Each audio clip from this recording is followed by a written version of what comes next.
Thank you guys so much for coming out today to do this, to see this performance. My cast has literally come together 8 days ago. We have had 2 rehearsal periods, and we've come together for this as well because of our love of Shakespeare. Some of us have done Shakespeare before, some of us have not done it before either. Some of us have done Romeo and Juliet before, some of us did it earlier this year. So we really want to hope you guys enjoy this. We're going to be running through, there will be a quick intermission just to kind of reset and move around as well, let you guys kind of stretch your legs a bit. But we will try to be keeping it brief with that. So without further ado, I shall invite our first actor to come up, and we shall begin. Thank you very much.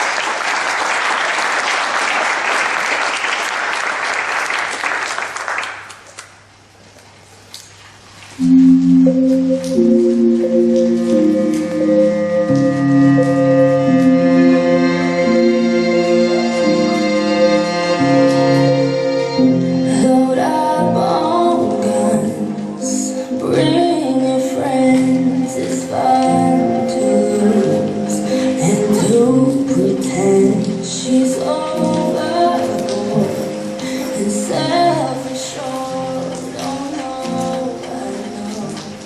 know how dirty work has. Two households, both alike in dignity, in fair Verona, where we lay our scene.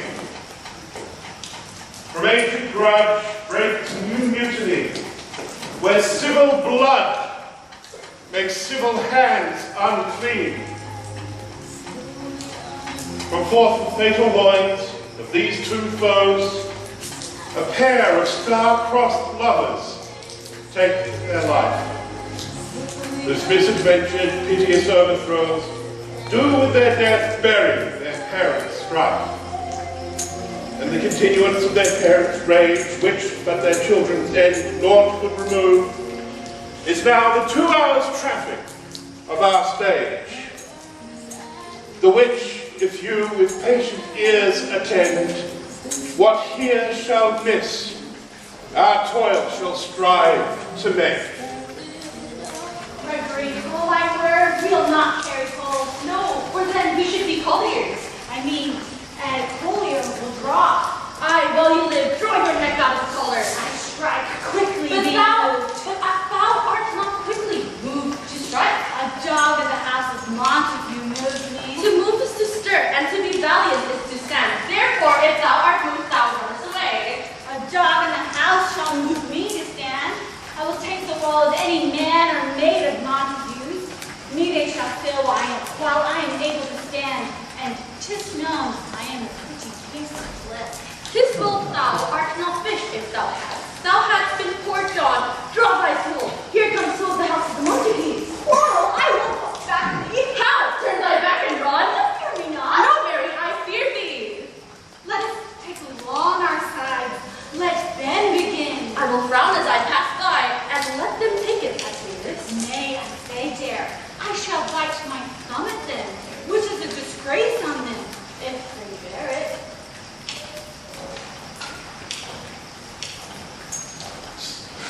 Do you bite your thumb at us, sir? I do bite my thumb, sir. Or do you bite your thumb at us, sir? Is you on our side of country, eh? No. No, sir, I do not bite my thumb, sir. But I bite my thumb, sir. Do you No, sir. No, sir. If you do, sir, I am for you. I serve as good as man and you. Nor better. Well, sir, say better. Here comes one of my master's kinsmen. Yes, better, sir. You lie. Draw if you be meant. Gregory, remember that slashing blow. Possible, hear how we do. What art thou drawn among these harvest times? Can we even Romeo look upon thy deck? How do you keep the peace? Put up thyself, or message hardly spoken. What? Drawn to talk of peace? I hate the word. As I get no more looking even thee. Have it thee, coward. You get out of here!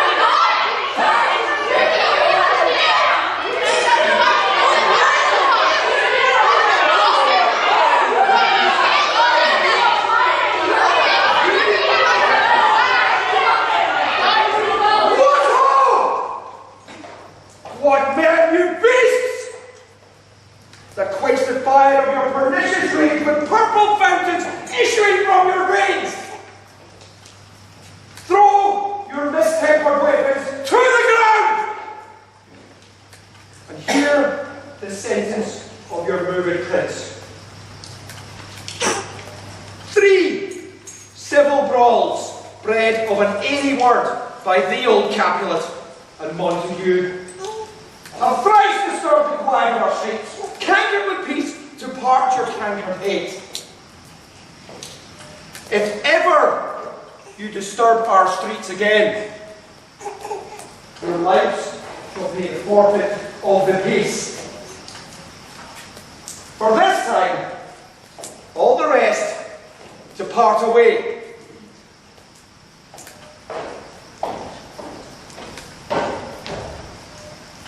Once more, on pain of death, all men depart!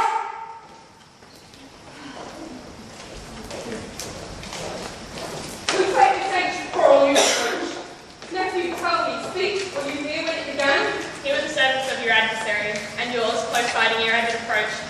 I drew to part them, and the instant came, fiery Tybalt with his sword prepared, which, as he breathed defiance from my ears, his face came and answered his heart. Where is Romeo? Saw you him today, glad right, and he was not at this fray. Madam, now before the worship sun, so early walking did I see your son. Towards my maid, but he was aware of me and stole to the coven of the wood. Many a morning hath he there conceived, with tears augmenting the fresh morning dew, adding to clouds more clouds with his deep sighs. Away from light steals home my heavy son, and private in his chamber pens himself, shuts up the windows, locks fair daylight out, and makes himself an artificial light. My noble matron, you know the cause? I neither know it nor can learn of you, Have you importuned him by any means? both by myself and many other friends, but he, his own affectionate counsellor, could we but learn from whence his sorrows grow, he would, and willingly procure to See when he comes.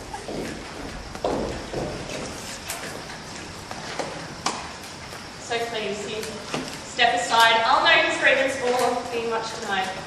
Good morrow, cousin. The day so young, That news struck mine. mind me. Sad hours seem so long.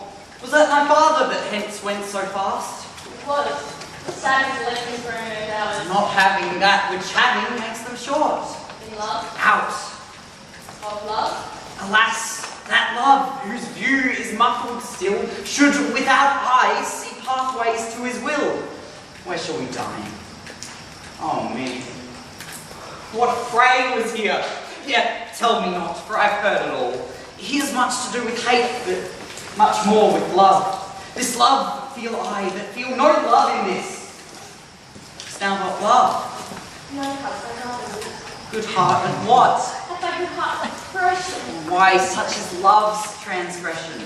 Griefs of mine own lie heavy in my breast. What is it else? A madness most discreet, a choking gall of a preserving sweet. Farewell, my cuz. So, I will go along.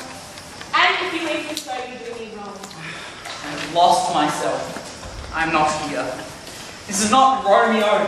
It is some other there.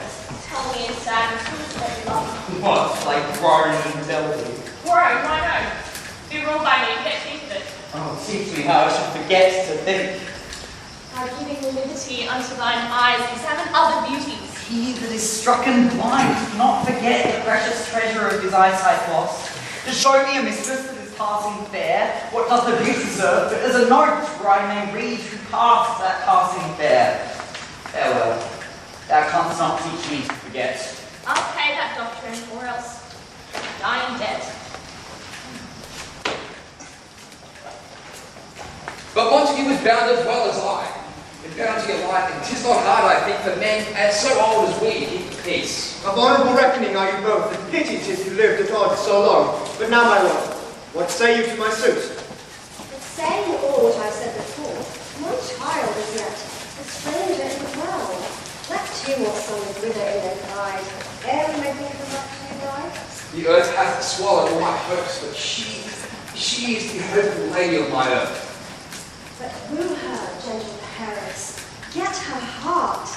My will to her consent is not apart, and she agreed within her scope of choice lies my consent and fair according voice. This night I hold an old accustomed feast, whereto I have invited many guests, such as I loved, and you among the store, one more, most welcome, makes my number more.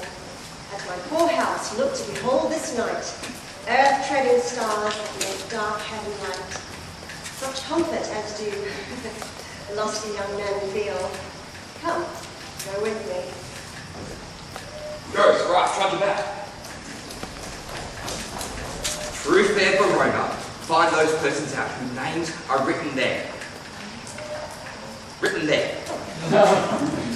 And to them say, my house and welcome on their pleasure stay. Find out whose names are written here. I am sent to find those persons whose names are here writ, and can never find what names the writing person here hath writ. We must do the learning in good time. Poor Romeo, I've done mad. Not mad, but bound more than a madman is. Shut up in prison, kept without my food, whipped and tormented and... Gone, good fellow. Sir, I pray, can you read? I know fortune in misery. Perhaps you have learned it without a book, but I pray, can you read anything you see? I know the letters and the language. Say honestly, rest you, Mary. Stay, fellow. I can read. Signor Martino and his wife and daughters, County Anselm and his beauteous sisters, the lady widow of Betravio, Signor Placentio and his lovely nieces, Mercutio and his brother Valentine, Signor Valentio and his cousin Tybalt. A fair assembly. Whither shall they come? Whither? To supper to our house. Whose house? My master's. Indeed, I should have asked that before. Now I'll tell you without asking. My master is the great, rich Capulet. And if you be not of the house of the Montagues, I pray, come and crush a cup of wine. Rest you, Mary. At this same ancient feast of Capulet with all the admired beauties of Verona. Great enough, but in that crystal scales let there be weighed that I will show you shining at this feast, and she shall scarce show well that now shows best. I'll go along, no such sights to be shown, but to rejoice in splendour mine own. Nurse, where's my daughter? Call her forth to me. I bade her come. What lamb? What ladybird? God forbid. Where's that girl? Hey, Juliet. How now? Who call? Your father. Father, I am here. What is your will? This is the matter. Nurse, give me leave a while. We must talk in secret. Oh, nurse, come back again. I have remembered me. Thou hearest our counsel.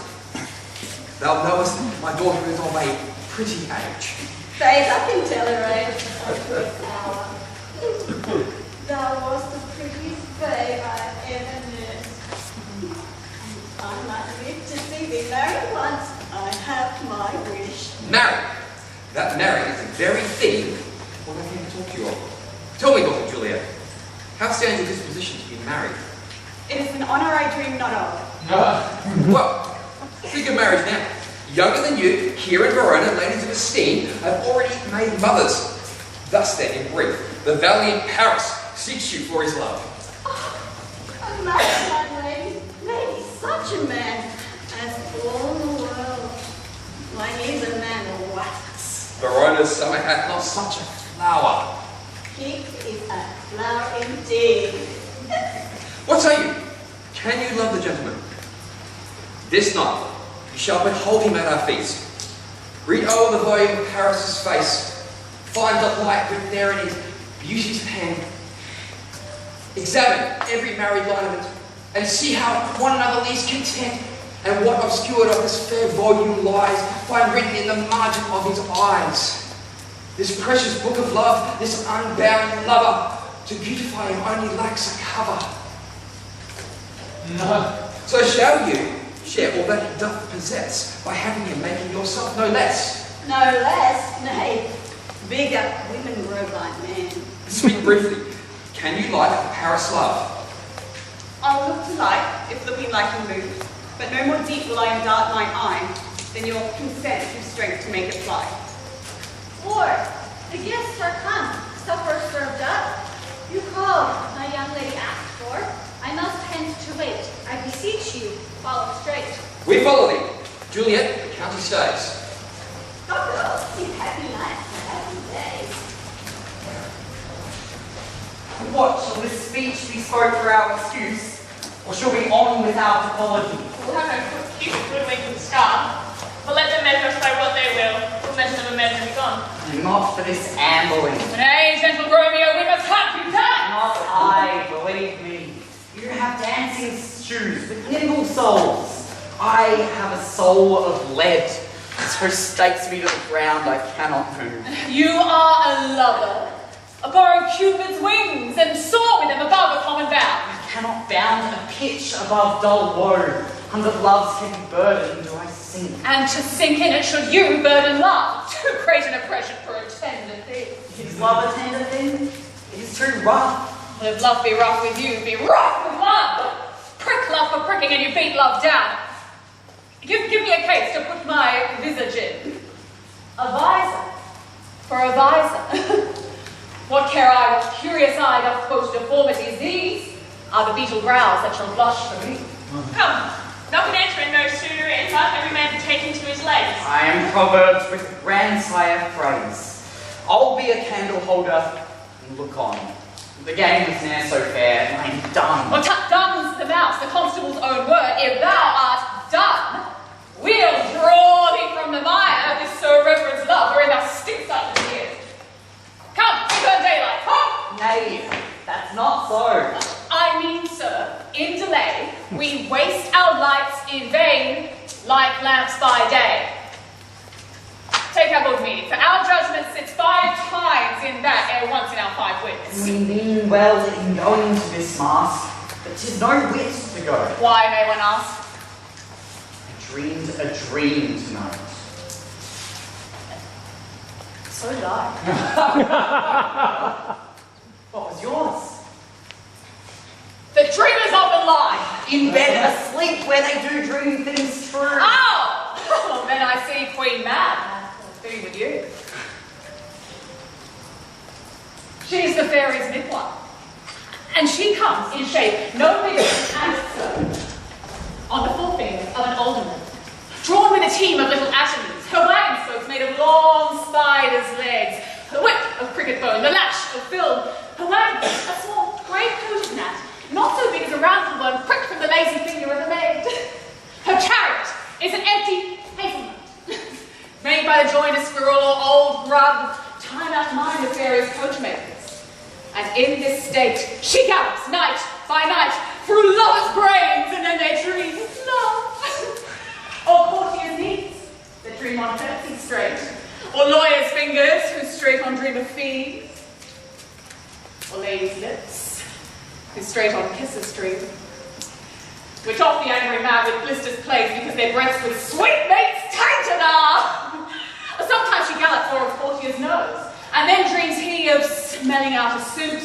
Sometimes she drives o'er a soldier's neck, and then dreams he of cutting foreign throats, of breaches, ambuscados, Spanish blades, and hell 5 fathoms deep, and then anon drums in his ear, at which he starts and wakes, and thus being frightened swears a prayer or 2, and sleeps again. Now this is that very man that plats the manes of horses in the night and baits the elf-locks in foul sluttish hairs, which once untangled much misfortune bodes. This is the hag when maids lie on their backs and dresses them and makes them burst a bear, making the women of good courage. This is she! Peace, Mercutio, peace! Thou talkst of nothing. True. Dreams, which are the children of an idle brain, begot of nothing but vain fantasy, which is a thin of substance of the air and more inconstant than the wind, who woos even now the frozen bosom of the north, and being angered puffs away from thence, turning his face to the dew-dropping south. This wind you talk of blows us from ourselves. Supper is done, and we shall come too late. I fear too early. My mind misgives some consequence, yet hanging in the stars shall bitterly begin this fearful date. But he that hath the steerage of my course directs my sail. On, lusty gentlemen.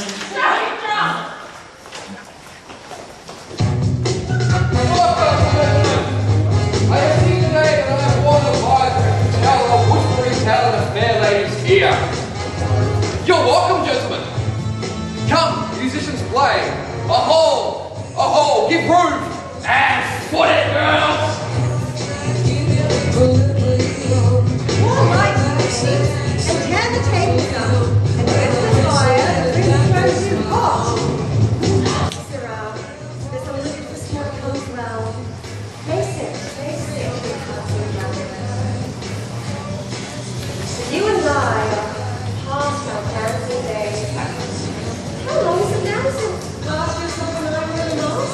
Why, lady, 30 years. What is that? It's not so much.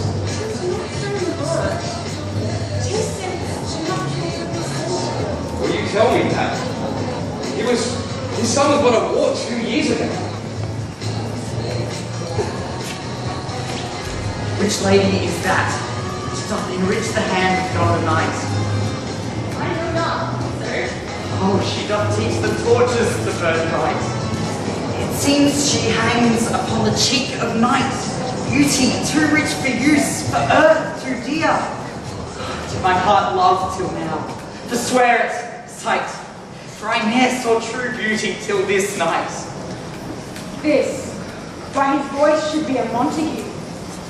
Now by the stock and honour of my kin to strike him dead, I hold not a sin. But why how now, Keeper?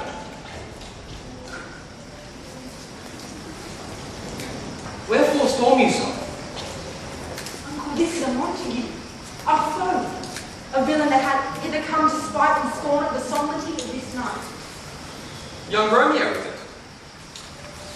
'Tis he now, villain Romeo. Content thee, gentle Hans, let him alone. I would not for the wealth of all the town here in my house do him disparagement. Therefore, be patient, take no note of him. It is my will. Fitz, when such a villain is a guest, I'm not enjoying it. Go to, you are a saucy boy. Yes, sorry, indeed. He shall be endured. Am I the master here or you? Go to! You cannot endure him. God shall mend my soul. You make a mew to him, I might guess. You will set cock-a-roo. You'll be the man. I will withdraw.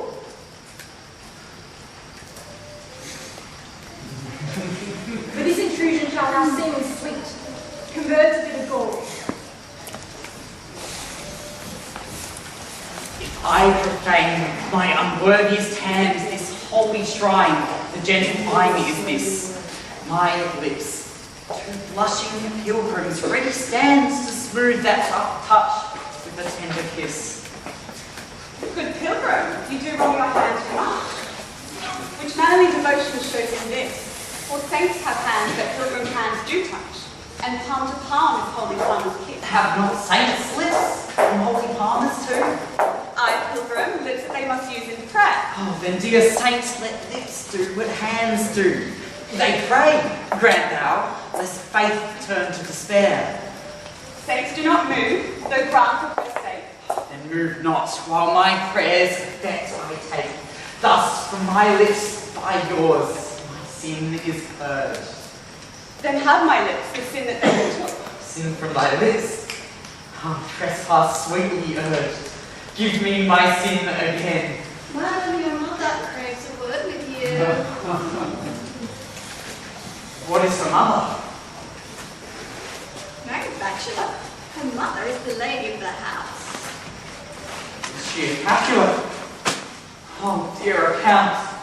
My life is my foe's debt. Oh, baby God, the source of death. Aye, so I fear, the law is my unrest. Stay, gentlemen! Prepare not to be gone. We have a trifling full of banquets awards. Is it then so? Why then, I thank you all. I thank you, honest gentlemen. Good night. I'll to my rest. Come hither, nurse. What of yon gentleman? Oh, his name is Romeo, and a Montague. The only son of your great enemy. My only love sprung from my only hate. Too early seen unknown, and known too late. Prodigious birth of love it is to me, that I am to love the loathed enemy. Juliet! all the same to the door. Can I go forth when my heart is here? Turn back, dull earth, and find thy centre out. Romeo! My cousin Romeo! He is wise and on my life hath stolen him home to bed. She ran this way, let his fortune wall. Call the Mercutio. Nay, I'll conjure too. Romeo! Juliet! Madman! Passion! Lover! Appear thou in the likeness of a sigh. Speak but one rhyme and I am satisfied. Cry but I mean. Pronounce but love and dove. Speak to my gossip Venus one fair word, one nickname for her purblind southern air. Oh, I conjure thee by Venus's bright eyes, by her high forehead and her scarlet lip, by her fine foot, straight leg and quivering thigh, and the domains that there are days of life. In thy likeness, thou appear to us, and if we hear thee, thou wilt anger him. This cannot anger him. I conjure only but to raise him up. He hath sent us on the tree. Being sort of in the humorous night, blind is his love and west affects his eye. Well, if love be blind, love cannot hit the mark. Romeo, good night. I'll touch up a bit. This field bed is too cold for me to sleep. Come, shall we go? Go then, it is in vain. Secret here that needs not to be found. Just as scars that never felt a wound. Soft. What light through yonder window breaks? It is the east, and Juliet is the sun. Arise, fair sun, and kill the envious moon, who is already sick and pale with grief, that thou, her maid, art far more fair than she. Be not her maid, since she is envious. Her vestal library is sick and green, and none but fools do wear it. Cast it off. It is my lady. Oh, it is my love. Oh, that she knew she were. She speaks, yet she says nothing. What of that? Her eye discourses. I will answer it. I am too bold. 'Tis not to me she speaks. Two of the fairest stars in all the heaven having some business do entreat her eyes to twinkle in their spheres till they return. What if her eyes were there, they in her head? See how she leans her cheek upon her hand. Oh, were I love upon that hand, that I might touch that cheek. I mean, She speaks. Oh, speak again, bright angel. Thou art as glorious to this night, being o'er my head as is a winged messenger of heaven. oh Romeo, Romeo, wherefore art thou Romeo? Deny thy father and refuse thy name. Or if thou wilt not, be but sworn, my love, and I'll no longer be a Capulet. Shall I hear more, or shall I speak of this? It is thy name that is thy envy. Thou art thyself not a Montague. What's Montague? It is nor hand, nor foot, nor arm, nor face, nor any other part belong. Be some other name. What's in a name? That which we call a rose by any other name that smells sweet. So Romeo would, were he not Romeo called. Retain that dear perfection which he owes without that title. Romeo doth thy name, and for that name which is no part of me, take all thy sense. I take thee at thy word. Call me beloved, and I'll be new baptized. Henceforth I will never be Romeo. What man art thou that thus bescreened in night so stumblest upon my counsel? By a name, I know not how to tell thee who I am. My name is Saint. It's hateful to myself because it is an enemy to thee. Had I it written, I would tear the word. My ears have not yet drunk 100 words of that tongue's utterance, yet I know the sound. Art thou not Romeo and a Montague? Neither, fair saint, if either thee dislike. How camest thou hither? And tell me wherefore? The orchard walls are high and hard to climb, and the place of death considering who thou art. If any of my kinsmen find thee here. With love's light wings did I o'erperch these walls, the stony limits cannot hold love out. And what love can do that dares love attempt, therefore thy kinsmen are no less to me. If they see thee, they will murder thee. Oh, alack, there lies more peril in thine eyes than 20 of their swords. Look thou but sweet, and I am proof against their enmity. I would not for the world they saw thee here. My life were better ended by their hate than death prorogued, wanting of thy love. By whose direction foundest thou out of this place? By love, who first did prompt me to inquire. He led me counsel, and I led him eyes. I am no pilot, yet wert thou as far as that vast shore washed with the farthest sea, I would adventure for such a merchant else. Thou knowest the mask of night is on my face, else would a maiden blush paint my cheeks. For that which thou hast heard me speak tonight, fain would I dwell on form, fain deny what I have spoke, but farewell compliment. Dost thou love me? I know thou wilt say I. Oh, gentle Romeo, if thou dost love me, pronounce it faithfully. So thou wilt woo, but else not for the world. In truth, fair Montague, I am too fond. But trust me, gentlemen, I'll prove more true than those that have more cunning to be strange. I should have been more strange, I must confess, but thou overheardest ere I was ware my true love's passion. Therefore pardon me, and not impute this yielding to light love, which dark night hath so stubborn. Lady, by yonder blessed moon, I swear. Swear not by the moon, the inconstant moon that monthly changes in her circled orb, lest thy love prove likewise variable. What shall I swear by?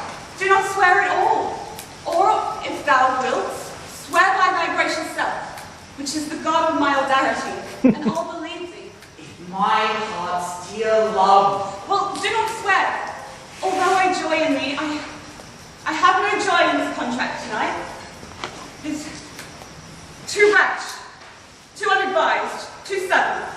This bud of love by summer's ripening breath may prove a beauteous flower when we meet next.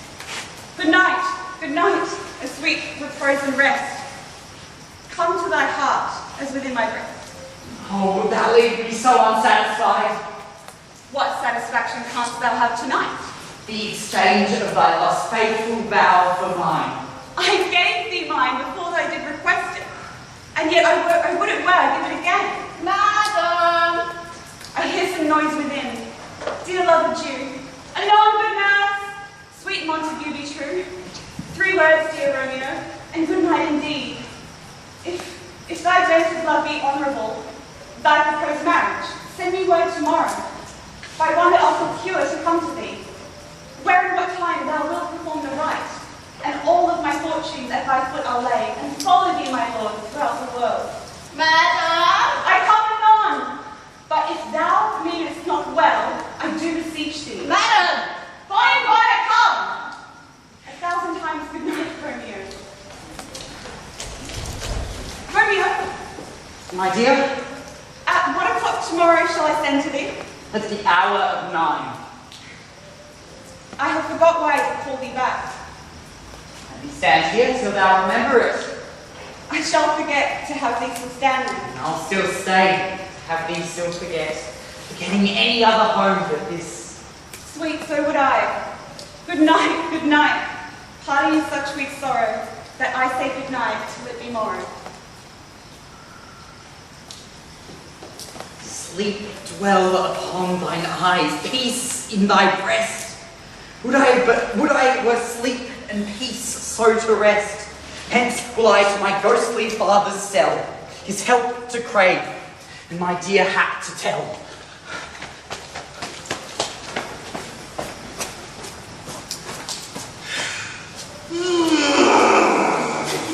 The grey-eyed morn smiles on the frowning night, checkering the eastern clouds with streaks of light. Now ere the sun advances burning eye, the day to cheer and night's dank dew to dry. The earth that's nature's mother is her tomb. What is her burying grave that is her womb? And from her womb, children of diverse kind, we, sucking on her natural bosom, find many for many virtues excellent. Oh, Nickel, in the powerful grace that lies in herbs, plants, stones, and their true qualities. For naught so vile that on the earth doth live, but to the earth some special good doth give. Virtue itself turns to vice, being misapplied, and vice sometimes by action dignified. Good morrow, father. What early tongue so sweet saluteth me? Young son, it argues a distempered head, so soon to be good news to thy good morrow to thy bed. Thou art uprised by some distemperature, or if not so, then here I hit it right. Our Romeo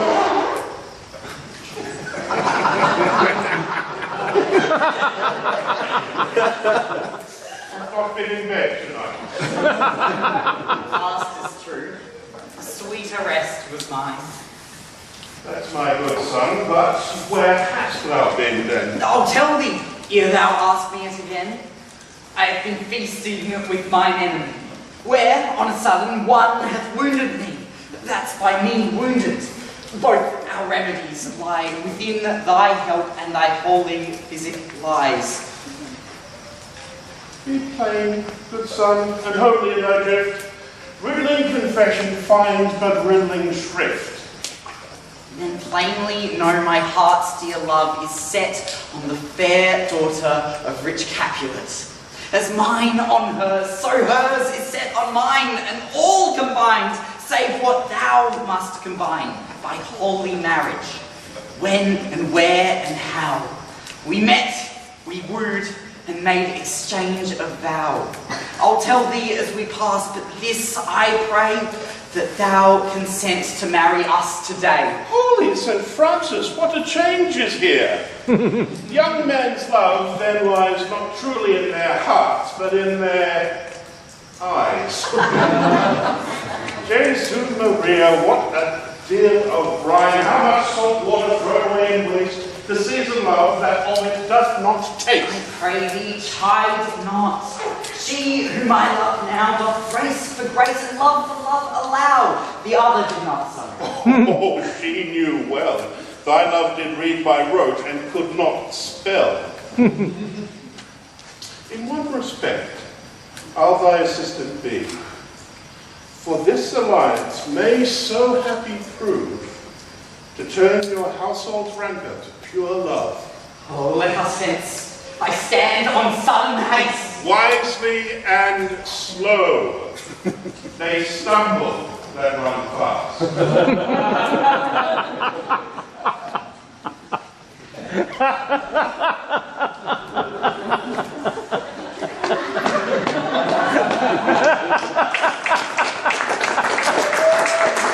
What a devil should this Romeo be? Can we not hold him tonight? Not to his father's, I've spoken to this man. Tybalt, his kinsman above Capulet, has sent a letter to his father's house. Well, challenge on my life. Romeo will answer it. Any man that can write may answer a letter. Nay, he will answer the letter to his master, having he dead, being dead. Well, that's poor Romeo. He was already dead. Stabbed with a white wench's black eye, shot through the ear with a love song. The very pin of his heart clipped with the blind bow boy's buck shaft. And is he a man, so you counter it still?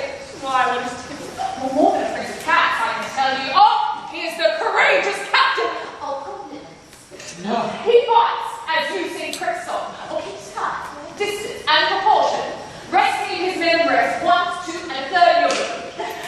The very butcher of silk button, a duelist, a gentleman of the very first house of the first and second court. Ah, the amor passado, the punto reverso.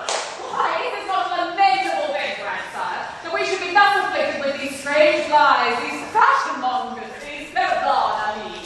Here comes Romeo. Here comes Romeo. Now here's for the numbers the Petrarch flowed in. You gave us the counterfeit fairly last night. Good Mercutio. My business was great, and in such a case as mine, a man may stray in courtesy. That's as much to say, such a case as yours constrains a man to bow in the hand. Meaning to courtesy. Thou hast most kindly hit it. The most courteous exposition. Nay, I am the very pink of courtesy. Pink for flower. Right?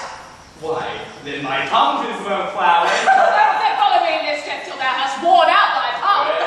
Come between us two, then, Juliet, my wits fate. Oh, switch and spurs, switch and spurs. All right, I'll try that. Nay, if thy wits run the wild goose chase, I have done. But thou hast more of the wild goose in one of thy wits than I am sure I have in my whole five. Was I with you there for the goose? Thou wast never with me for anything when thou wast not there for the goose. I will bite thee by the ear with that jest. Hey, the goose, fight not. Why, is this not better now than groaning for love? Now thou art sociable, now thou art Romeo, now thou art what thou art, as well as by nature, for this drivelling love is like a great natural that runs lolling up and down to hide his bauble in a hole. Stop there, stop there. What now desires to stop me in my tail against the air? That would tell us how to make the tail light. Oh, thou perceive I would have made it short, for I was seen to come the whole depth of my tail, and meant indeed to occupy the argument no longer. Here's a goodly here. Coming now.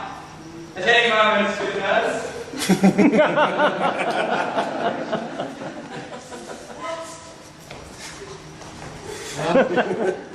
Cachimaro, gentlemen. Not you then, fair gentlewoman. Is it good then? Nothing no less, I tell you, for the boarding hand the dial is now upon the prick of noon. Out upon you, what a man you are. One gentlewoman that God hath made for himself to mar. Gentlemen, can any of you tell me where I might find the young queen? I am the youngest of that name, a fault or worse. If you be he, sir, I desire some compliments. Aboard, aboard, aboard! Romeo! Will you come to your father's? Look in. I will follow you. Farewell. Ancient lady! Farewell! Marry farewell. I pray you, sir, what saucy merchant was this that was so full of this poetry? A gentleman, nurse, that loves to hear himself talk and will speak more in a minute than he will stand to in a month. Gary knave. I'm none of his flirt girls. I'm none of his skeins maids. Pray, sir. But first, let me tell you, if ye should lead her unto a fool's paradise, as they say, it would be a very gross kind of behaviour, as they say. For the gentlewoman is young. And therefore, if you should do double with her, truly it were an ill thing to be offered to any gentleman, and very weak dealing. Nurse, commend me to thy lady and mistress. I protest unto thee. What? Hey, I will tell her as much. You thought you would be a good, joyful woman. What wilt thou tell her, nurse? Thou dost not mark me. I will tell her, sir, that you do protest, which, as I take it, is a gentlemanlike offer. Bid her devise some means to come to Shrift this afternoon, and there she shall at Friar Lawrence's cell be shrived and married. Oh, this afternoon, sir? Well, she shall be there. Commend me to thy lady. 1,000 times. The clock struck 9 when I did send the nurse. In half an hour she promised to return. Perchance you cannot meet me. No, that's not so. Now is the sun upon the highmost hill of this day's journey, and from 9 till 12 are 3 long hours. Oh God, here she comes. Oh, honey nurse, what news? Oh Lord, why dost thou look sad? Thou usually sad, yet tell me merrily. It's good, thou shamest the music of sweet news, by putting it to me with so sour a face. I am a-weary. Give me the eagle one. Why, how my bones ache. What a jog I have had. Oh, I wish thou hadst my bones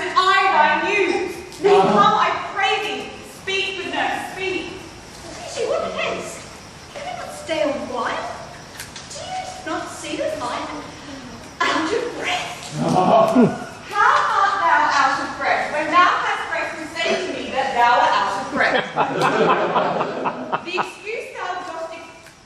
excuse that thou dost make in this delay is longer than the tale thou dost excuse. Is thy news good or bad? Answer to that. Well, you have made a simple choice. You know not how to choose a man. No, not him. Though his face be better than any man's, yet his leg excels all men's. And for a hand and a foot and a body, though they be not talked about, yet they are past compare. No, all this I didn't know before. What says he about marriage? What of that? Your love says, like an honest gentleman, and a courteous, and a kind, and a handsome, and I want a delicious.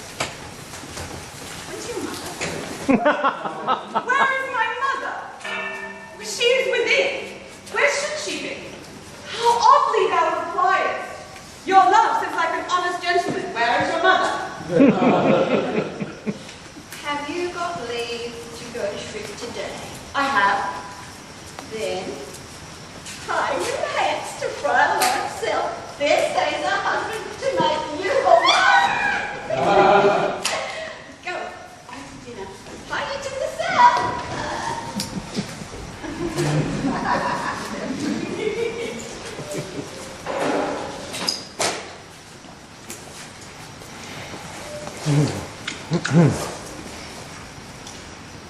So smile the heavens upon this holy act, that after hours with sorrow chide us not.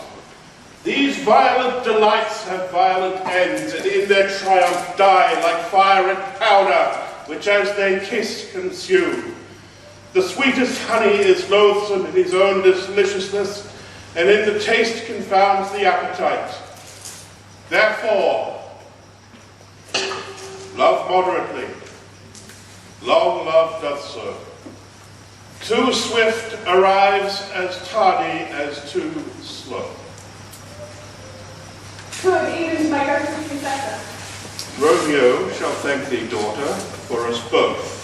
As much to him, else he thanks too much. Ah, Juliet, if the measure of thy joy be heaps like mine, and that thy skill be more to blazon it, then sweeten with thy breath this neighbour air, and let rich music's tongue unfold the imagined happiness that both receive in either by this dear encounter. Conceit more richer in matter than in words, brags of his substance, not of ornament. They are but beggars that can count their worth. But my true love has grown to such excess, I cannot sum up some half my wrath. Come with me, and we will make short work.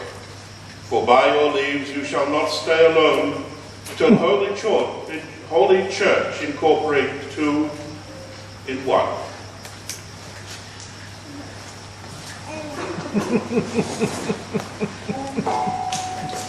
Pray thee, good Mercutio, let's retire. Today's hot tablets abroad, if we meet, we shall have to stay abroad. Now these hot days, these mad blood stirring. Thou art like one of these fellows that when he enters confines of a tavern, cracks me his sword upon the table and says, Lord, send me no need of thee, and by the operation of the second cup, draw upon the drawer. What is he there? No need. Am I like such a fellow? Thou art as hot as a jack in thy mood, any to me, and as soon moved to be moody, and soon moody to be moved. And what to do? But then, and were there two such, we should have none shortly, for one should kill the other. Thou, wife, thou wilt quarrel with a man who have a hair more or a hair less in his ear than thou hast. Thou wilt quarrel with a man for cracking nuts, for having no other reason but because thou hast hazel eyes. What eye but such an eye would spy out such a quarrel? Bow my head. Here come the Capulet. Oh my dear, I cannot. Follow me close, for I will speak to them. Good gentlemen, good den. A word with one of you, and but one word with one of us. I'll couple up with something. Make it a word and a blow. You shall find me apt enough to do that, sir. And you will give me occasion. Could you not take some occasion without giving? You do. Thou consortest with Romeo. A consort! What was thou making a minstrel? And if thou make us minstrels, look to hear nothing but this dance, whose consorts. We talk here in public haunted men, either withdrawn to some private place and reason collier with grievances, or else depart, your all eyes gaze on us. Men's eyes were made to look, and let them gaze. I'll not budge for no man's pleasure, I. Well, peace be with you, sir. Here comes my man Romeo. The hate I bear to thee can afford no better term than this. Thou art a villain. Tybalt, the reason that I have to love thee, much excuse the appertaining rage to such a greeting. Villain I am none. For farewell. See thou knowest me not.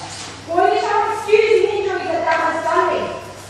Therefore turn and draw.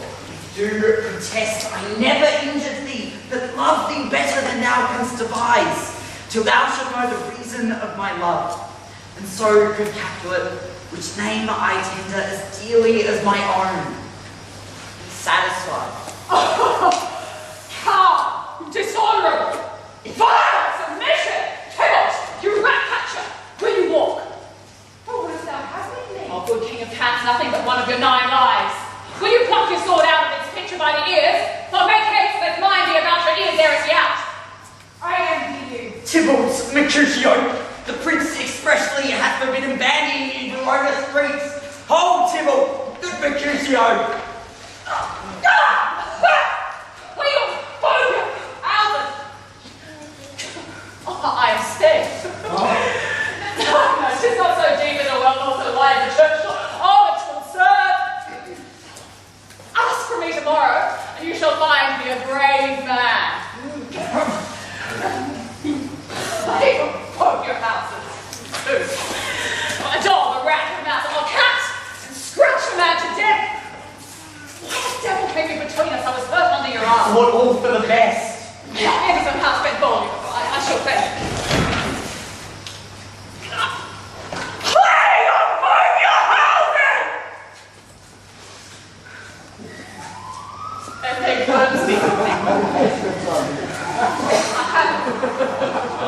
Sounding true.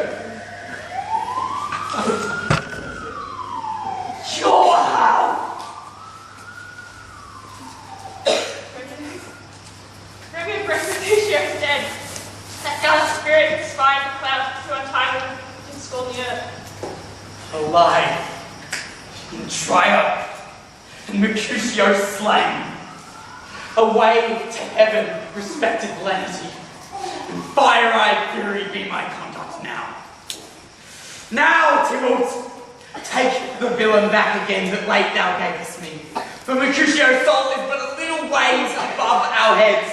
Staying for thine to keep him company, either thou or I, or both must go with him. Thou wretched boy that didst consult him here, jack me in heads.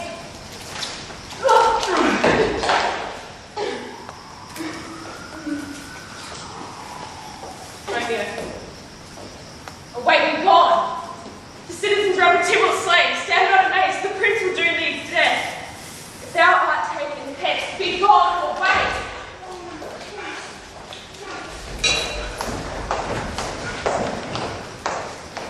Where are the vile beginners of this fray?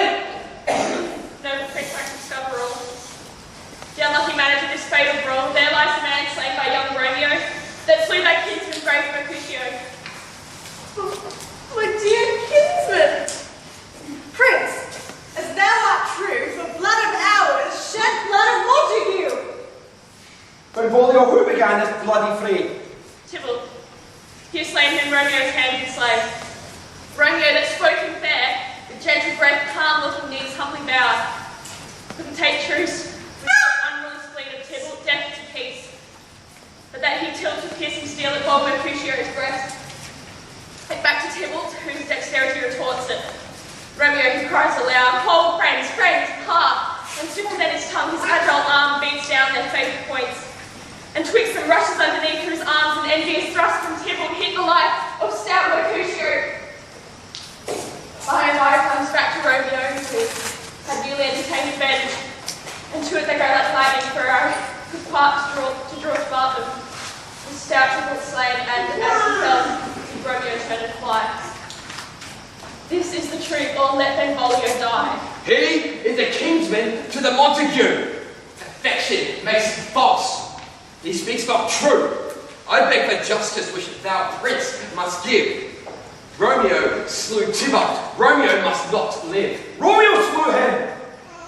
He slew Mercutio. Who know the price of his dear blood doth owe? Not Romeo, Prince. He was Mercutio's friend. His fault concludes but what the law should end. The life of Tybalt. And for that offence, immediately, we do exile him hence. I will be deaf to pleading and excuses, nor tears nor prayers shall purchase our abuses. Therefore use none. Let Romeo hence in haste, else when he is found, that hour is his last. Bear hence this body and take our will. Mercy for murders, pardoning those that kill.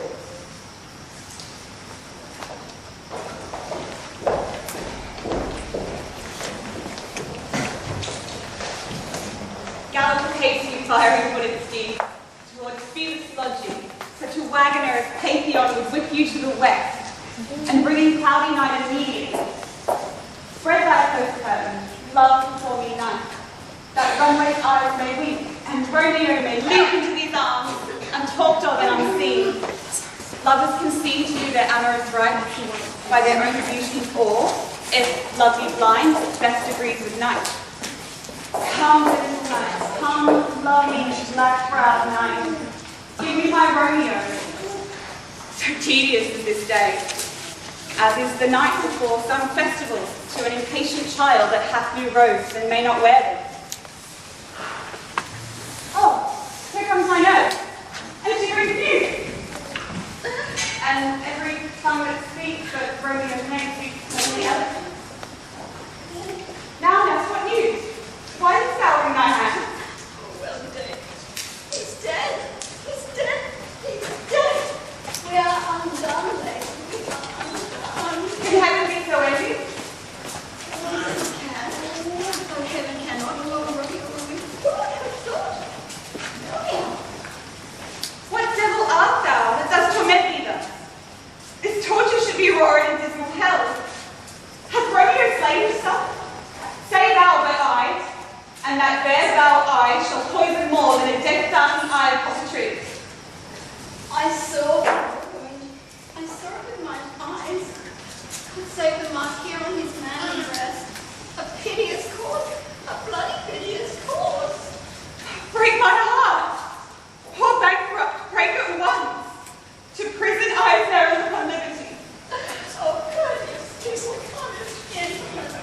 If ever I should live to see thee dead. What storm is this that blows so contrary?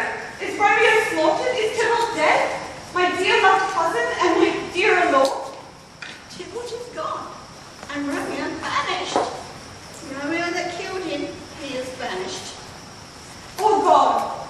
Did Romeo's talent shed Tybalt's blood? It did. And that's the day it did. Oh, serpent heart with a flowering face! Did ever dragon keep so fair a Caleb? Beautiful tyrant, fiend angelical, a damned saint, honourable villain. Oh, nature, what hast thou to do in hell? When thou didst bow the spirit of a fiend in mortal paradise of such sweet flesh? Was ever book containing such vile matter so fairly bound? Oh, that deceit should dwell in such a gorgeous palace. There is no trust. There's no faith, no honesty in men. All perjury. Shame come to Romeo. Blessed be thy tongue for such a wish. He was not born to shame. Upon his brow, shame is ashamed to sit. I just think well of him that killed your cousin. Shall I speak ill of him? That is my husband. Oh, poor my lord, what tongue shall smooth thy name when I, thy 3 hours wife, have mangled it? Back, foolish tears, back to your native spring. My husband lives, and Tybalt would have slain him. And Tybalt's dead that would have slain my husband. All this is comfort, wherefore I weep then? Tybalt is dead, and Romeo banished. That banished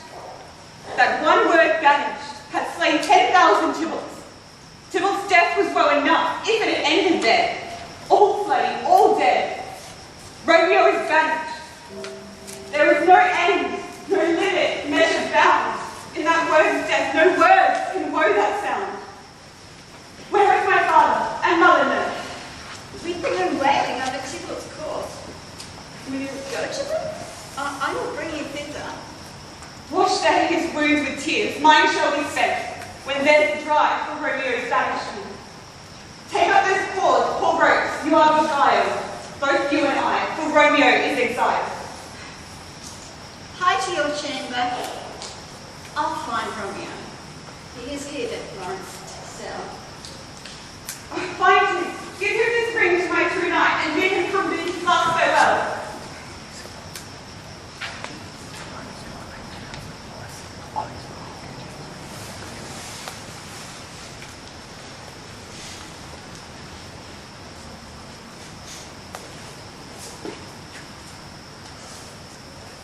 Don't know about you, but I could use a drink. See you 15!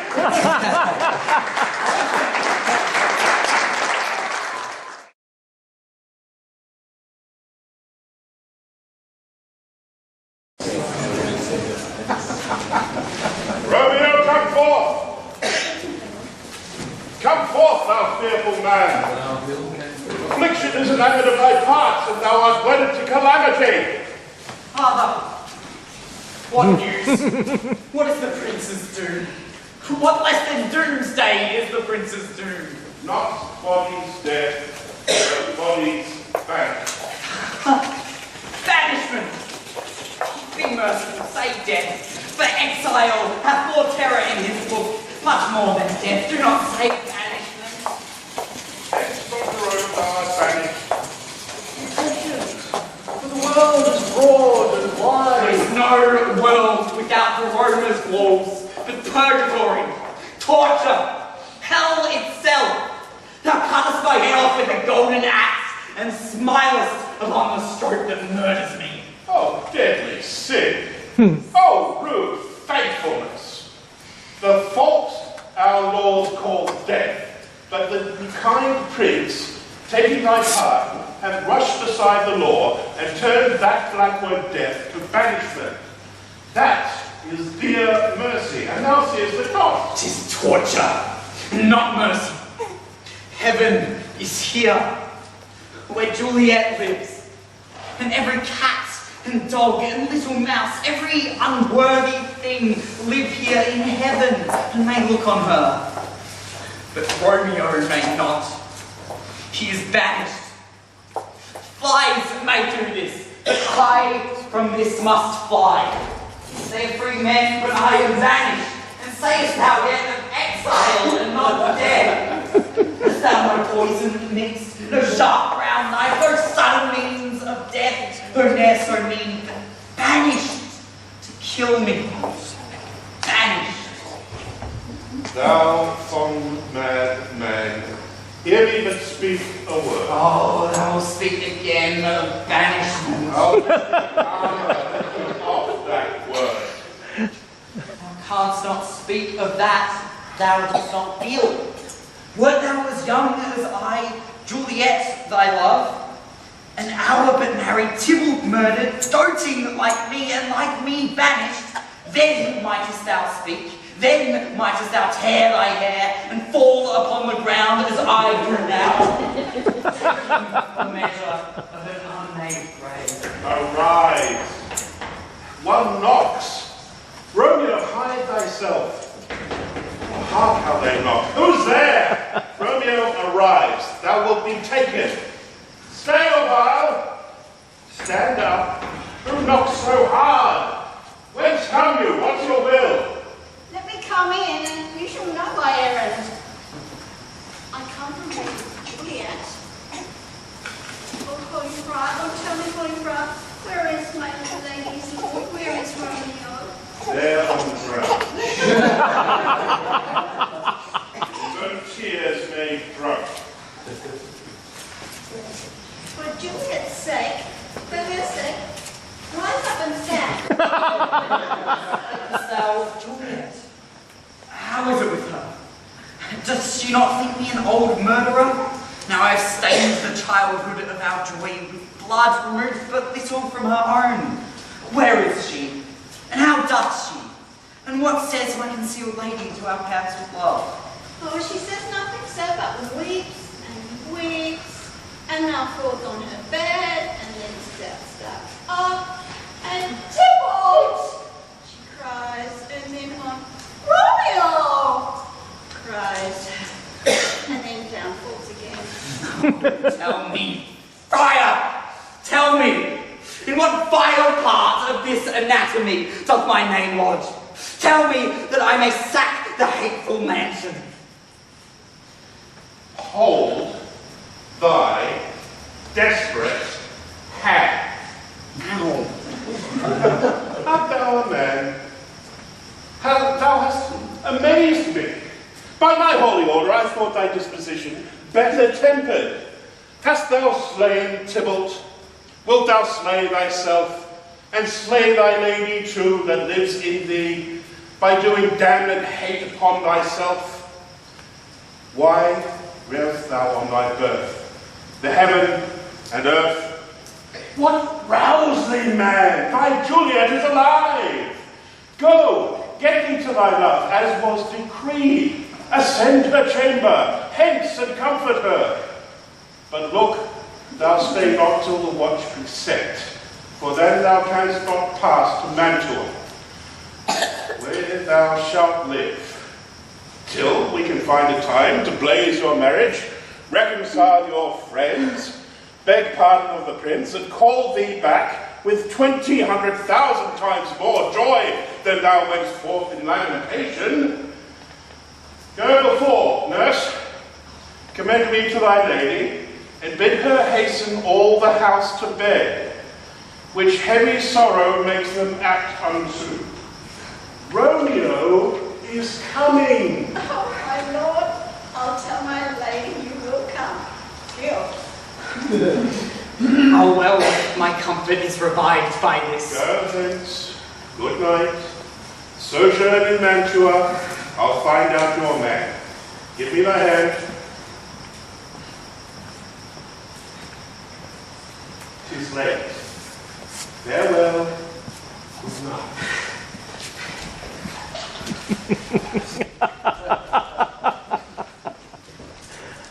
Things have fallen out, sir, so unluckily.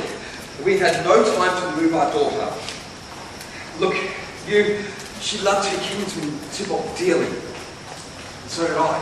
These times of woe afford no time to move. My lord, good night. Commend me to your daughter. I will, and know her mind early tomorrow. Tonight she is moved up with her heaviness. Sir Paris, I will make a desperate tender of my child's love. I think she will be ruled in all respects by me. Nay, more, I doubt it not. Lord, go you to her ere you go to bed. Acquaint her here of my son Paris's love, and bid her, mark you me, on Wednesday next.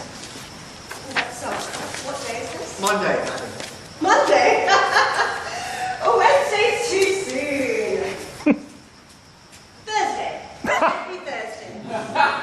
Tell her she shall be married to this noble earl. Will you be ready? Do you like this haste? Madam, I would that Thursday were tomorrow. We'll get you gone. Thursday be it then. Go you to Juliet, ere you go to bed. Prepare her husband against this wedding day.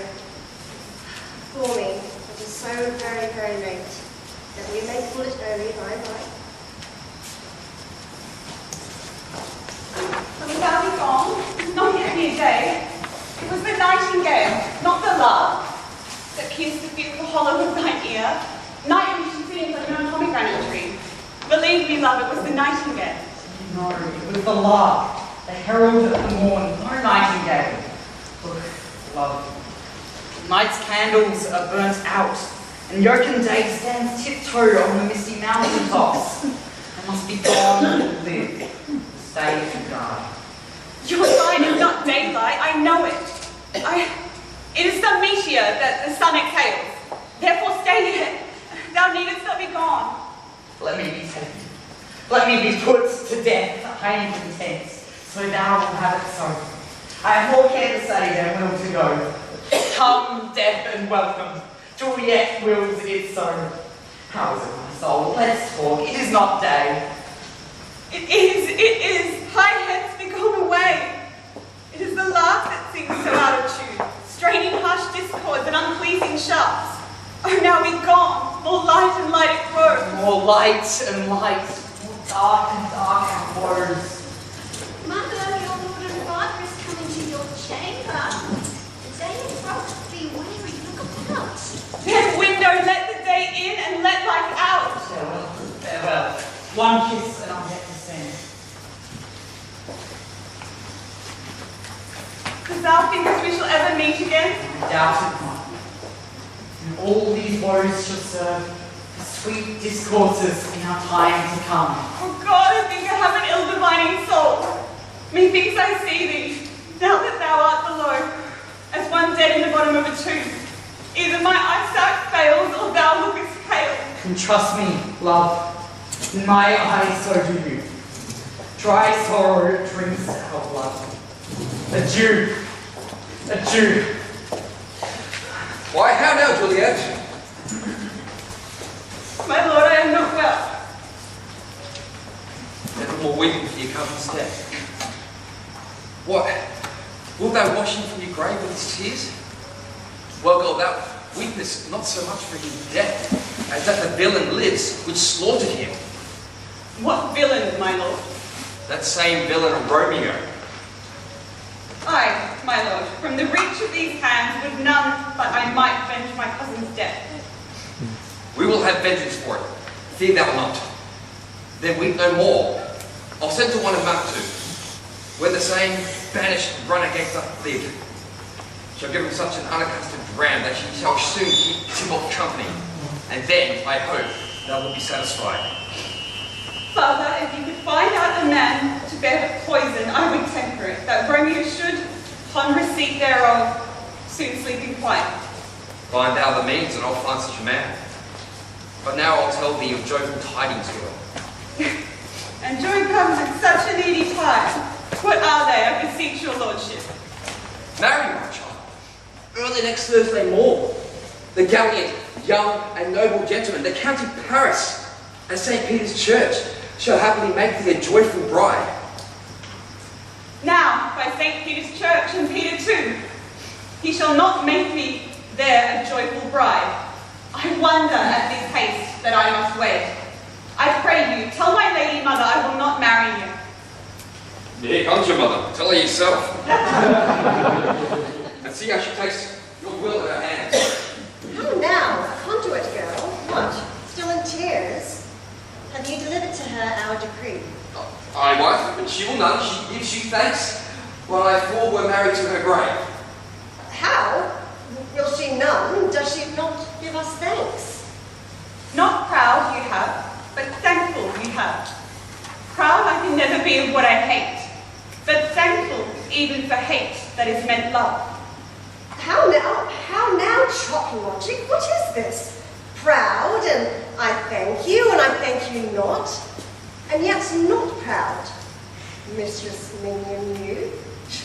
Thank me no thankings, nor proud me no prouds, but settle your fine joints against Thursday next, to go with Paris to St. Peter's Church, or I will drag thee on a hurdle thither. Fie. What are you, mad? Good father, I beseech you on my knees, hear me with patience but to speak a word.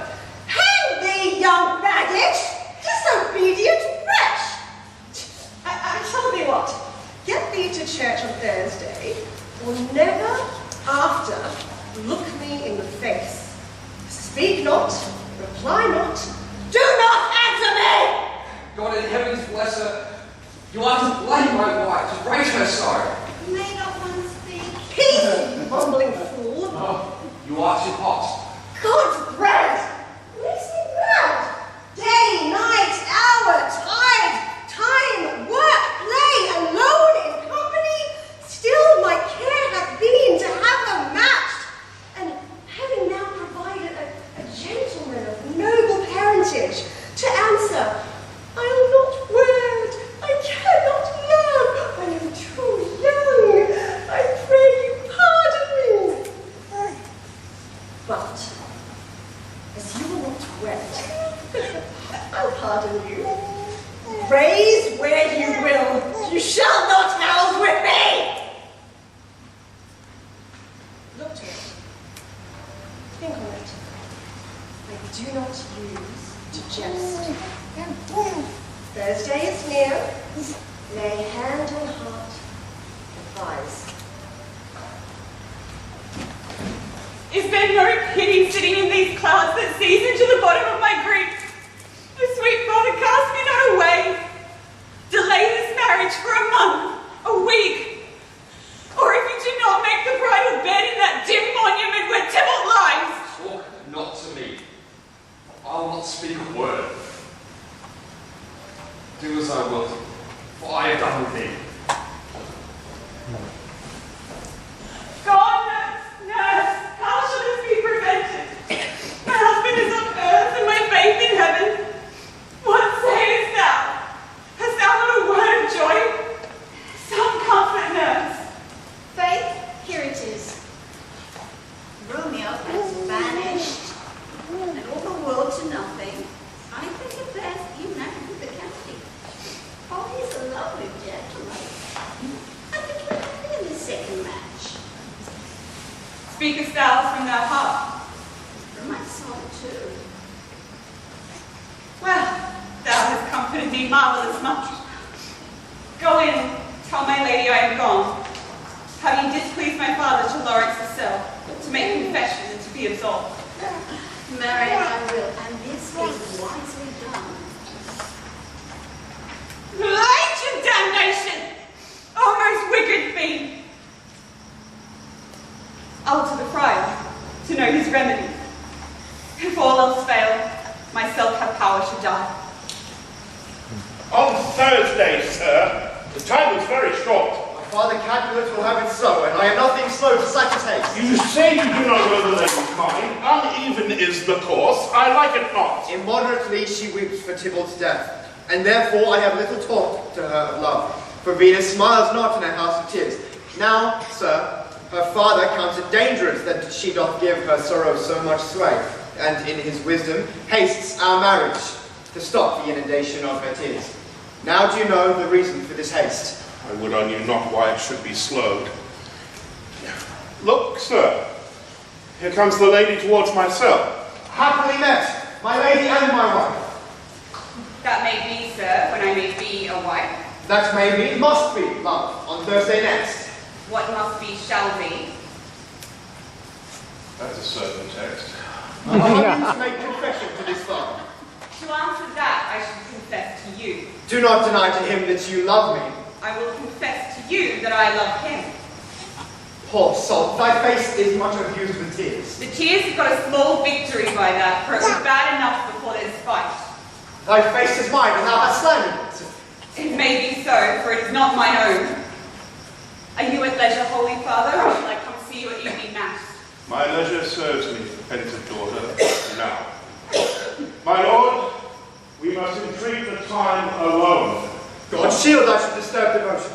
Juliet, on Thursday early will I rouse thee. Till then, adieu, and keep this holy kiss.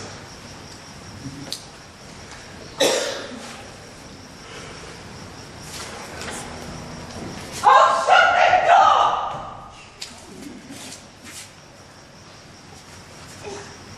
Now that I've done so, come and weep with me. Past hope, past cure, past help. Juliet, I already know thy grief. It strains me past the compass of my wits. I hear thou must, and nothing may prorogue it, on Thursday next be married to this county. Tell me not, friar, that thou hearest of this, unless thou tell me how I may prevent it. Give me some counsel, or behold, twixt my extremes and me this bloody knife shall play the umpire, arbitrating that which the commission of thy years and art could to no issue of true honour bring. Be not so long to speak, I long to die.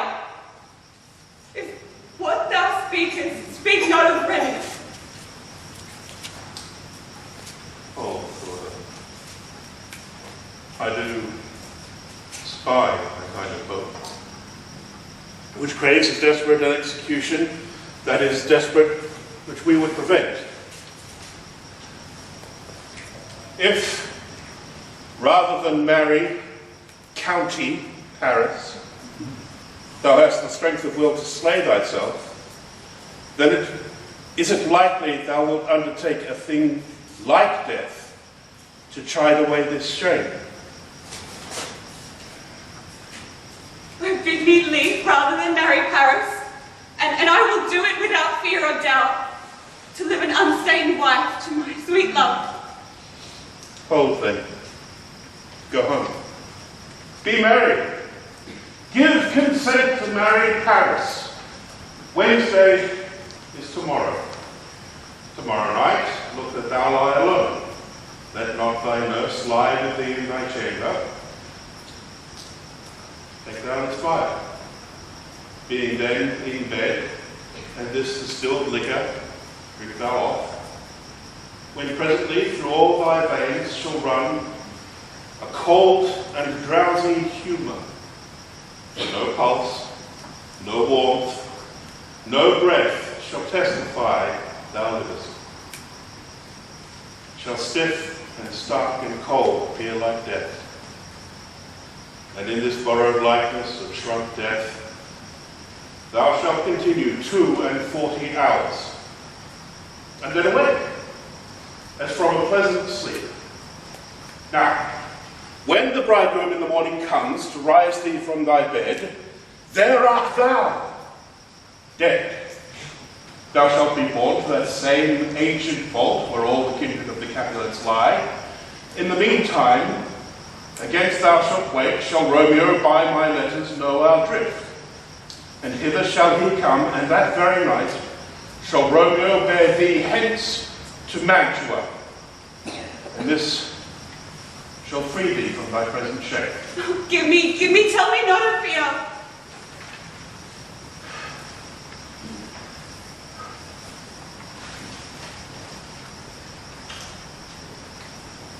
Hold.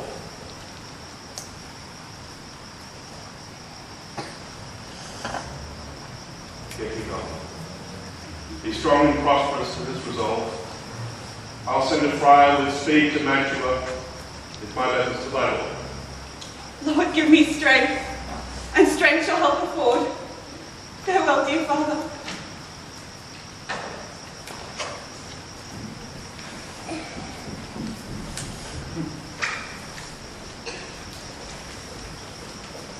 What, has my daughter gone to Friar Lawrence? Aye, forsooth. Well, it may chance to do some good on her, a peevish, self-willed harlotry it is. How now, my headstrong? Where have you been gadding? Where I have learned me to repent the sin of disobedient opposition to you and your behest, and I am enjoined by holy Lawrence to fall prostrate here and beg your pardon. Pardon, I beseech you. Henceforward, I am ever ruled by you. Send for the county. Go tell him of this. I'll have this knot knit up tomorrow morning. I met the youthful lord at Lawrence's cell, and gave him what becomes love I might, not step o'er the bounds of modesty. Why, I am glad of it. This is well. Stand up. This is as it should be. Let me see the county. Mary, go, I say, and fetch him hither. Now, afore God, this reverend holy friar, our whole city is much bound to him.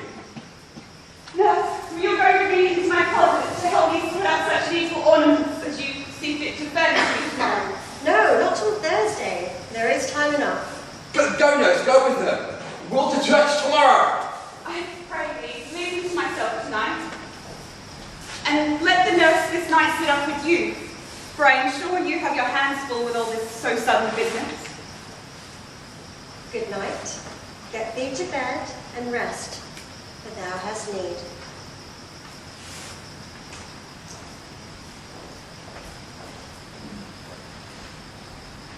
Farewell. God knows when we will meet again. Come, Violet.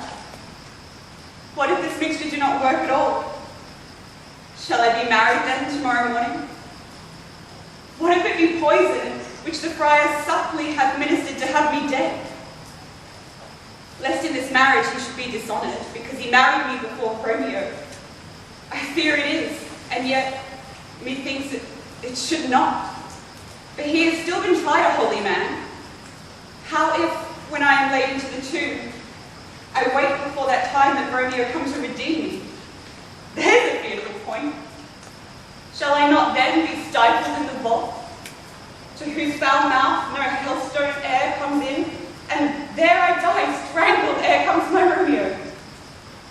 Or if I wait, shall I not be distraught, environed with all these hideous fears, and madly play with my forefather's joints, and pluck the mangled tittle from his shroud? Oh, look, methinks I see my cousin's ghost, seeking out Romeo, that did spit his body. Romeo, I come. This I do drink to thee.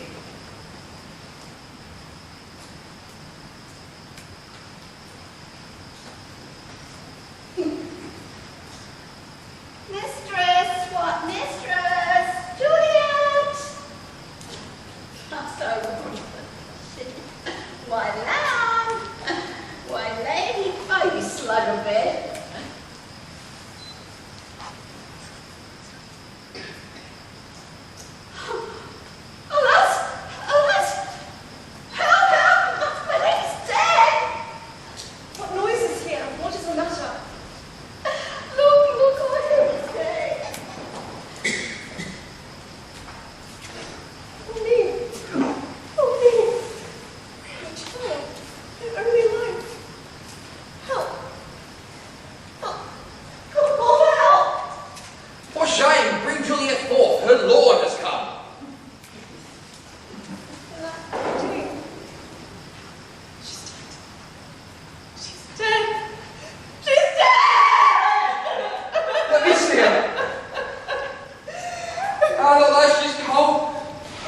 Death lies no longer in a tiny frost upon the sweetest flower of all the field.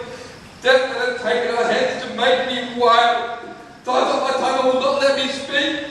Come, is the bride ready to go to church? Ready to go and never to return. Death, my son-in-law, death is my heir. My daughter he hath wedded. I will die and leave you all, living all his deaths. Have I thought long to see this morning's face, and does it give me such a sight as this? Accursed, happy, wretched, hateful day, most miserable hour that e'er time saw in lasting labour of his pilgrimage. Oh woe, woeful day. Despise, distress, hated, martyred, killed. Uncomfortable time, why comest thou now to murder our solemnity? My child is dead, and with my child I join the buried. All things that we have ordained festival turn from their office to black funeral, our instruments to melancholy bells, our wedding cheer to a sad burial feast.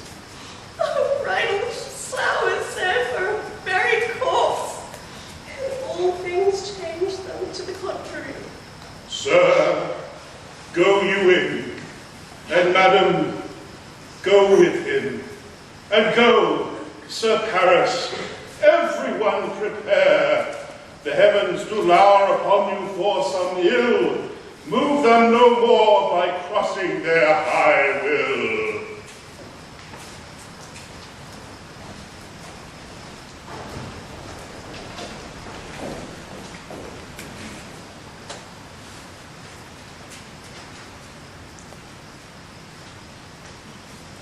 I may trust the flattering truth of sleep.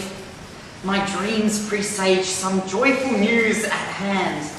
My bosom's Lord sits lightly in his throne, and all this day an unaccustomed spirit lifts me above the ground with cheerful thoughts, and breathes such life with kisses in my lips that I revived and was an emperor. Ah, me. How sweet is love itself possessed, when but love's shadows are so rich in joy. News from Verona. How now, Balthazar? Dost thou not bring me letters from the friar? How doth my lady? Is my father well? How fares my Juliet? That I ask again, for nothing can be ill if she be well. She is well, and nothing can be ill. Her body sleeps in captivity, and her immortal heart with angels lies. I saw her laid low in the kingdom vault, and presently took post to tell you. Pardon me for bringing these ill news. Is it even so? And I defy you, stars! Thou knowest my lodging. Get me ink and paper, and hire post horses. I will hence tonight. We beseech you, sir, have patience. Your looks are pale and wild, and due towards some misadventure. Touch thou art deceived. Leave me, and do the thing that I bid thee do. Hast thou no letters to me from the friar? Oh, no matter. Get thee gone. Well, Juliet, I will lie with thee tonight. Let's see for means. Oh, mischief, thou art swift to enter in the thoughts of desperate men. I do remember an apothecary, and hereabouts he dwells, which late I noted in tattered weeds, with overwhelming brows, culling of simples, meagre were his looks, sharp misery that worn him to the bones. Who calls so loud? Come hither, man. I see that thou art poor. Behold, there is 40 ducats. Let me have a dram of poison, such soon speeding here as will disperse itself with all the veins that the life weary taker may fall dead. Such mortal drugs I have. But man's law is death. To that he that utters them. The world is not thy friend, nor is the world's law. The world affords no law to make thee rich, and be not poor, but break it. Take this. My poverty does not my will consent. I pay thy poverty, and not thy will. Put this in any liquid state you will, and drink it up. And if you had the strength of 20 men, it would dispatch you straight. There is thy God. Worse poison to men's souls. Farewell. Buy food and get thyself in flesh. Come, cordial and not poison, go with me to Juliet's grave. But there must I use thee.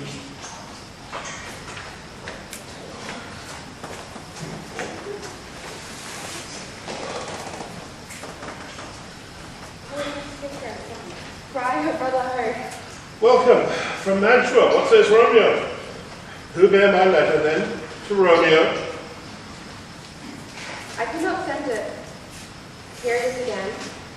Nor get a message to bring it to thee. Unhappy fortune!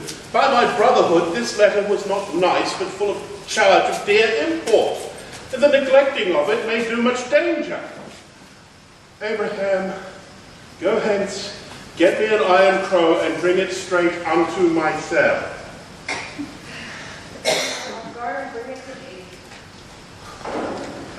Now must I go to the monument alone. Within 3 hours will fair Juliet wake. She will beshrew me much that Romeo hath had no notice of these accidents, and keep her at my cell till Romeo come. Poor living corpse, lived in a dead man's tomb. Give me thy torch, Roy, hence, and stand aloof. Yet put it out, for I will not be seen. Holding thine ear close to the ground, so shall no foot upon the churchyard tread, but thou shalt hear it, whistle then to me, as signal that thou hearest something approach. Give me those flowers. Do as I bid you. Go. I'm almost afraid to stand alone here in the churchyard. Yet I will adventure. Sweet flower, flowers thy bridal bed I strew.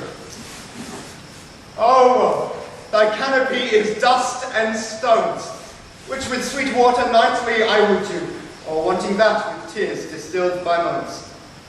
The obsequies that I for thee will keep, nightly shall be to strew thy grave and weep. Roy gives warning, something doth approach.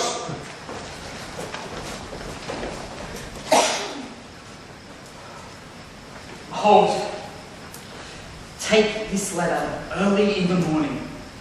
See thou deliver it to my Lord and Father, why I descend into this bed of death is partly to behold my lady's face. But if thou, jealous, does return to pride in what I further shall intend to do, by heaven, I will tear thee joint by joint, and strew this hungry churchyard with thy limbs. I will be gone, sir, and will not trouble you. So shalt thou show me friendship. Take thou that. Live and be prosperous. Farewell, good fellow.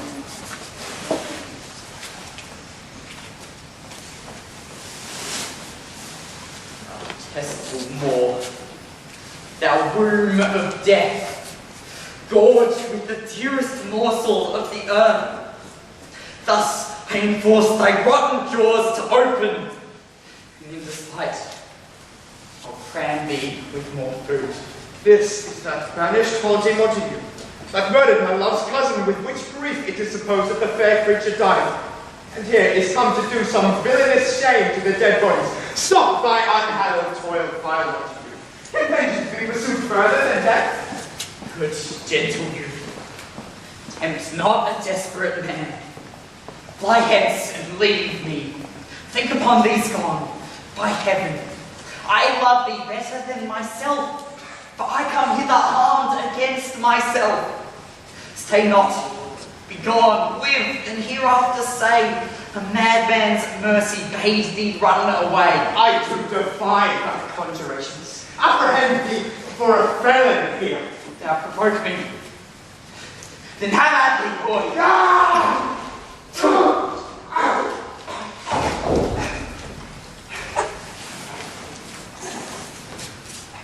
Thou be mercy. Open the tomb.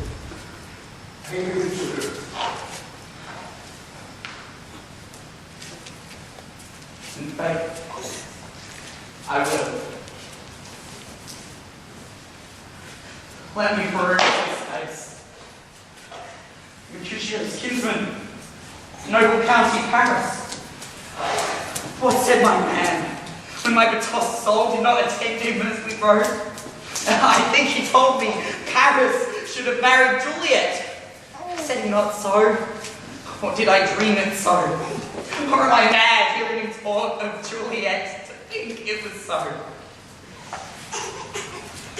Death, lie thou up there, by a dead man interred.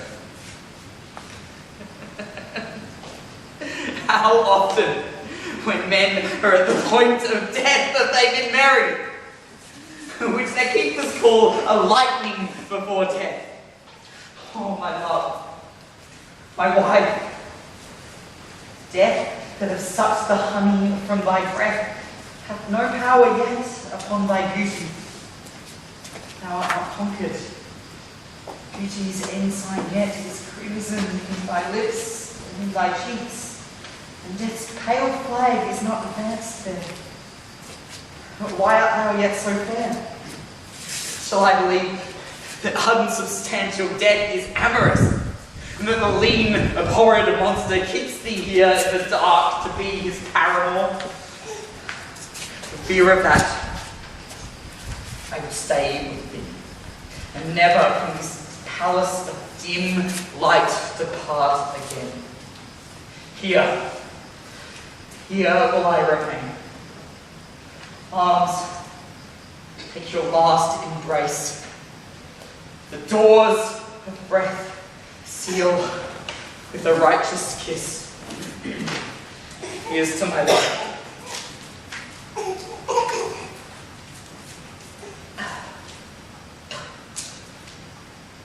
The drugs are quick.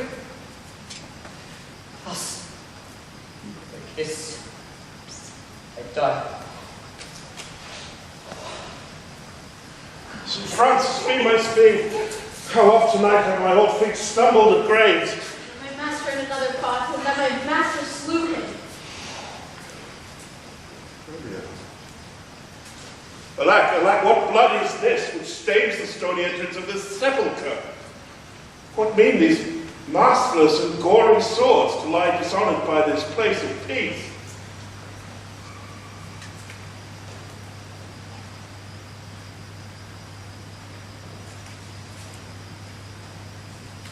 Romeo.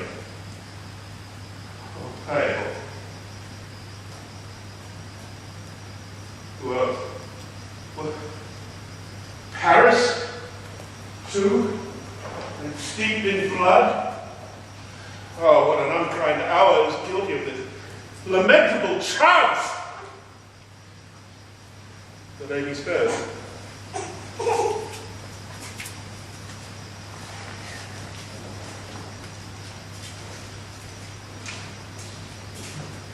Comfortable friar, where is my lord?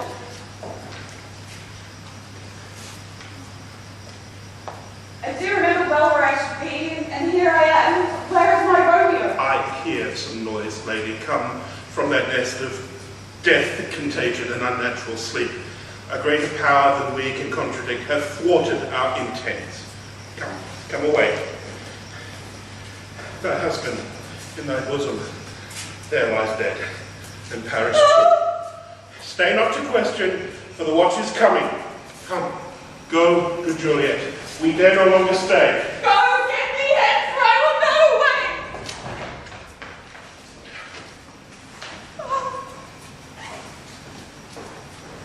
What's here? Poison, I see. Has been to this timeless end. Oh, child, left no friendly drop to help me after. I will kiss thy lips. Happily some poison still doth hang on them, to make time for story.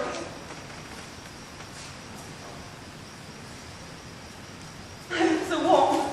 Lead for it, which way? Yea, noise? Then I'll be brief. O happy dagger, this be my sheath. There rust, and let me die.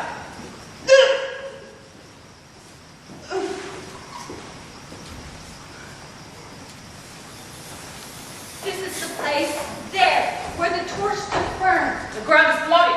Search about the churchyard. Good, some of you, whoever you might attach. Pitiful sight. Here lies the count she slain, and Juliet bleeding. Warm and newly dead, who here hath lain these 2 days buried. Well, go, tell the prince! Run to the Capulets, raise up the Montagues! Here's Romeo's man, we found him in the churchyard. Hold him in safety till the prince come hither. And here is a friar that trembles, sighs, and weeps. A great suspicion. Stay the friar, too. What misadventure is so early up that calls our curses with our morning's bread? What should it be that they so shriek abroad? People on the street cry Romeo, some Juliet, and some Paris, and all run with open outcry toward our monument. Sovereign, here lies the county Paris slain, and Romeo dead, and Juliet dead before Warmond knew killed. Search, seek, and know how this foul murder comes. Oh heavens, oh wife, look how our daughter bleeds. Oh me, the sight of death is as a bell that warms my old age to a sepulchre. Come, Montague, for thou art early up to see thy son, and heir or early down. What further word inspires against mine age? Look, and thou shalt see. Oh, thou one so born! What manner is in this? Seal up the mouth of outrage for a while till we can clear these ambiguities. Bring forth the parties of suspicion! I am the greatest, able to do least. Then say at once what thou dost know in this. I will be brief. For my short date of breath is not so long as a tedious tale. Romeo, there dead, was husband to that Juliet, and she, there dead, that Romeo's faithful wife. I married them, and their stolen marriage day was Tybalt's doomsday, whose untimely death banished the new-made bridegroom from the city, for whom and not for Tybalt Juliet pined. You, to remove that siege. of grief from her betrothed, and would have married her perforce to County Paris. Then comes she to me, and with wild looks bid me devise some mean to rid her from this second marriage. Then gave I her, so tutored by my art, a sleeping potion, which so took effect as I intended, for it brought on her the form of death. Then all alone at the prefixed hour of her waking, came I to take her from her kindred's vault, meaning to keep her closely at my cell, till I conveniently could send to Romeo. But when I come, some minute ere the time of her waking, there untimely lay the noble Paris and true Romeo dead. She wakes, and I entreated her, come forth, and she, too desperate, would not go with me. But as it seems, did violence on herself. All this I know, and to the marriage.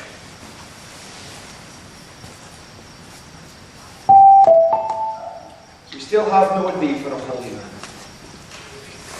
Where's Romeo's man? What can he say in this? I brought my master's news, Juliet said, and then he came from Mantua, to the same place, to the same monument. This letter, he early bid to give his son. Give me this letter, I will look on it. Where is the county's page that raised the watch? Sirrah, what made you our master in this place? He came with flowers to strew the lady's grave, and bid me to stand aloof, and so I did. Anon come to the light with hope to the tomb. And by my master drew on him, and then I ran away to call the watch. This letter doth make good the friar's words. Their course of love, the tidings of our death, and therewithal came to this vault to die and lie with Juliet. Where be these enemies? Capulet! Montague! See what a scourge is laid upon your head, that heaven find means to kill your joys with love. And I, for winking at your discords too, have lost a brazen kinsman. All are punished.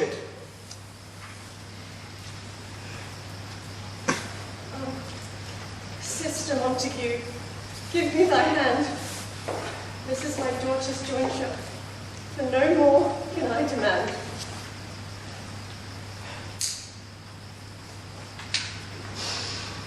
But I can give thee more, for I will raise a statue in pure gold, that while Verona by that name is known, there shall no figure as such rate be set, as that of true and faithful Juliet. As rich shall Romeo by his lady's lie, poor sacrifices of our empty. A glowing peace this morning with it brings. The sun for sorrow will not show his head. Go hence to have more talk of these sad things. Some shall be pardoned, and some punished. For never was a story of more woe than this of Juliet and her Romeo.